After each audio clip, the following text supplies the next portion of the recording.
Third question है find the value. इनकी value ज्ञात करनी है, हमें इनका मान निकालना है। तो इनका मान कैसे निकालेंगे, देखिए मान निकालने का भी जो तरीका है हमारा वो ऐसा होना चाहिए जो इजी मेथड होगा, जिससे हमें जो कैलकुलेशन है वो कम करनी पड़े और वो आसान रहे। तो देखिए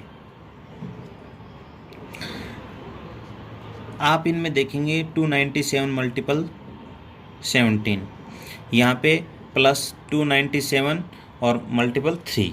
तो दोनों ही नंबर में देखेंगे कि आप ये जो नंबर है ये कॉमन है, दोनों में सेम है। तो हम इसको बाहर निकाल लेते हैं 297 को। यहाँ पे बाहर निकाला तो यहाँ पे क्या बच गया भाई 17, और यहाँ पे ये बाहर आ गया तो इसमें क्या बच गया 3। पहले ब्रैकेट को हल करेंगे तो क्या आएगा 297 मल्टीपल 17 और 3 20। अब इसको 2 से मल्टीपल कर दो तो क्या हो जाएगा, ये 0 तो 0, 2 को 2 7 जा 14, 1 को कैरी कर देंगे, 2 9 जा 18 और 1 19, 1 को कैरी कर देंगे, 2 2 जा 4 और 1 5। तो ये हमारा आंसर है। ऐसे ही इसमें कर देंगे। देखिए इसमें भी जो ये नंबर है, ये नंबर क्या है कॉमन है, तो इसको पहले हम बाहर निकाल लेंगे। तो यहाँ पे क्या बच गया 92 और यहाँ पे 8। इन दोनों को ऐड कर देंगे तो क्या हो जाएगा 100, और 100 को इससे मल्टीपल करेंगे तो क्या कर देंगे इसी नंबर में 20 ऐड कर देंगे। ये हो गया। तो इनकी हमें कैलकुलेशन में आसानी हो गई ना इनको कॉमन लेने से, वरना क्या करते हम इन दोनों को मल्टीपल कर दे, इन दोनों को मल्टीपल करते, इन दोनों की गुना करते, उनको जोड़ते, और फिर तरीका तो ये है। दूसरा तरीका यह है इन दोनों नंबर्स को हम मल्टीपल करें, इन दोनों नंबर्स को मल्टीपल करें, फिर दोनों को ऐड करें, वो रहेगा। या फिर ऐसे कर लो, तो ऐसा करने से हमें आसानी हो जाती है। देखिए नेक्स्ट क्वेश्चन, थर्ड क्वेश्चन, यहाँ 81,265 इंटू 169 से है। यहाँ पे वही 81,265 इंटू 69 है। अब इनमें वही ये नंबर क्या है सेम है, तो इस नंबर को हम क्या करेंगे कॉमन ले लेंगे।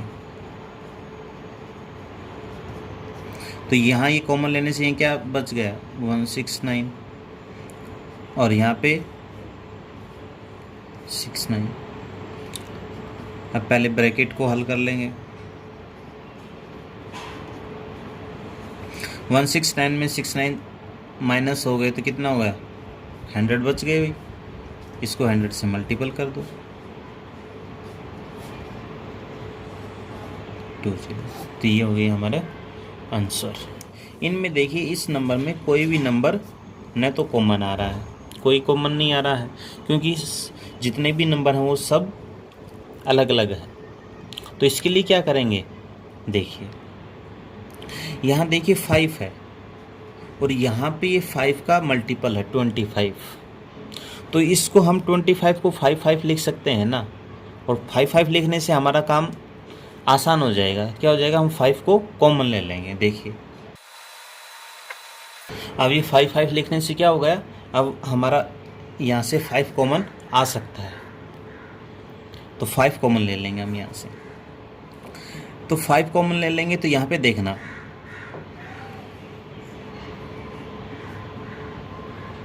3845, यहाँ पे 782 प्लस यहाँ पे 679 इंटू 5 218, ये बच गया।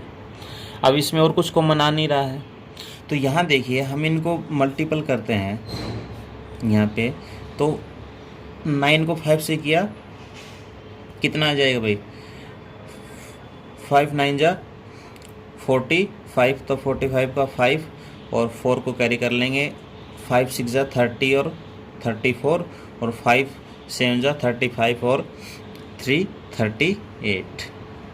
तो देखिए इन दोनों को मल्टीपल करने से 3845 आ रहा है ना, तो यही 3845 ये है। तो यहाँ से ये नंबर भी कॉमन आ सकता है ना, इस नंबर को भी बाहर ले लो। 3845 अंदर क्या बच गया, यहाँ बच गया 782 और यहाँ पे क्या बच गया 218। इन दोनों को ऐड कर दो, ऐड किया तो 28081 9 और 1 कैरी किया था 0 और 1 कैरी करेंगे 729 और 1 0। अब इसको 5 से मल्टीपल कर दो इसको, तो 5 5 जा 25 और फिर 5 4 जा ये 20 और 22 और फिर 2 को कैरी कर लेंगे, 5 8 जा 42 42 और फिर 4 को कैरी करेंगे तो 5 3 जा 15 और 4 19। अब इसको 1000 से मल्टीपल करेंगे तो कितना आ जाएगा, बस इसमें 30 लगा दो। ये क्या आ गया, हमारा आंसर आ गया, ये हमारा आंसर आ गया। क्वेश्चन नंबर 4 है find the product using suitable properties. उपयुक्त गुणों का प्रयोग करके गुणनफल ज्ञात कीजिए करें। तो मैंने आपको बताया था इसी प्रॉपर्टी थी योग पर गुणन का वितरण, डिस्ट्रीब्यूटिव ऑफ द मल्टीप्लिकेशन और एडिशन। योग पर गुणन का वितरण, इस प्रॉपर्टी को हम लागू करेंगे, इसमें इस प्रॉपर्टी को अप्लाई करेंगे और इस प्रॉपर्टी को अप्लाई करने से क्या होगा, हमारा प्रोडक्ट क्या हो जाएगा, जो कैलकुलेशन है वो हमारी क्या हो जाएगी, आसान हो जाएगी और हमारा जो आंसर है वो इजीली प्राप्त हो जाएगा हमें। देखिए तो इस प्रॉपर्टी को हम अप्लाई करते हैं, योग पर गुणन का वितरण, डिस्ट्रीब्यूटिव प्रॉपर्टी ऑफ मल्टीप्लिकेशन और एडिशन। अब देखिए 738, अब ये 103 है, इसको दो पार्टों में कर लेते हैं। अब दो पार्ट कौन से होंगे, सबसे पहले माइंड में ये आता है कि दो पार्ट कौन से करें, तो दो पार्ट वो करोगे आप ऐसे, ये जो नंबर आता है उसको ऐसे दो पार्टों में आप डिवाइड करोगे कि उनका एक पार्ट कम से कम एक पार्ट 10 हो या 10 का मल्टीपल हो, एक पार्ट 10 हो या 10 का मल्टीपल हो।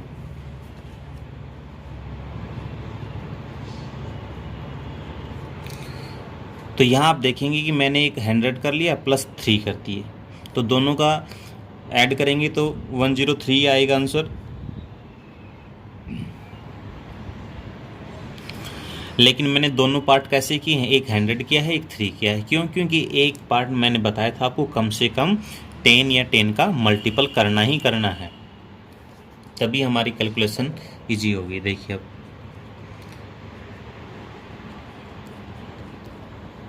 अब इसको इससे मल्टीपल कर दो और इसी को इससे,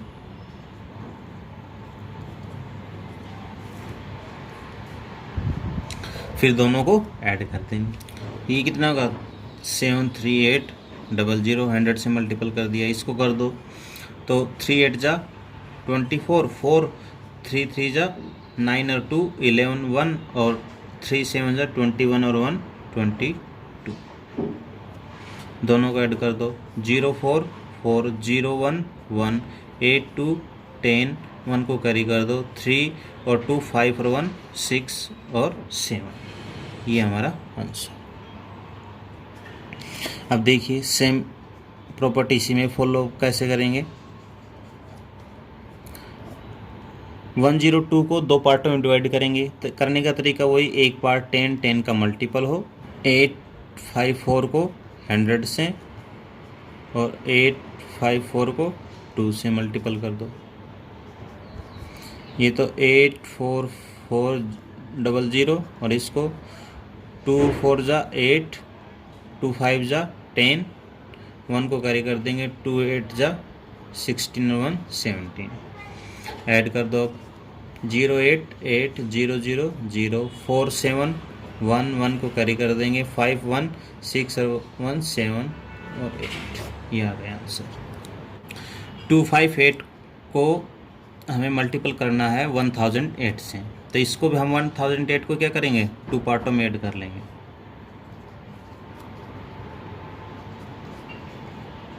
1000 प्लस 8। मैंने आपको बताया था जो हम 2 पार्ट बनाएंगे उनमें कम से कम एक पार्ट क्या हो, 10 या 10 का मल्टीपल हो।